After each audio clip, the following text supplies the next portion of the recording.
বিকশিত ভাৰত বিল্ডাথন 2025 আজি আমি চাৰিটা টপিকৰ ভিতৰত ভোকেল ফৰ লোকেল টপিকটো বাছনি কৰিছোঁ। আমি কেনেকৈনো আমাৰ ভাৰতবৰ্ষত নিজকে স্বাৱলম্বী কৰিব পাৰোঁ তাৰ বাবে এই প্ৰকল্পটো সাজু কৰিছোঁ।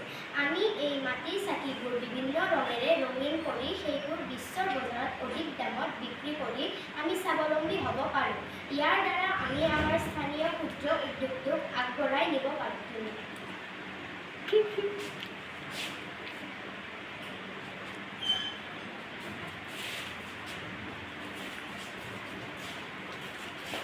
এইটো চাকি ৰং নকৰাকৈ বজাৰত এটকাত পাব পাৰি, কিন্তু আমি ৰং কৰিছোঁ সেইবাবে আমি এইটো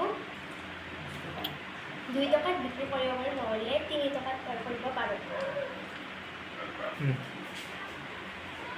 এইটো এটা স্থানীয় উৎপাদিত সামগ্ৰী। ইয়াৰ দ্বাৰা আমি আমাৰ ক্ষুদ্ৰ উদ্যোগবোৰ স্বাৱলম্বী হোৱাত সহায় কৰিব পাৰোঁ। কথা কোৱা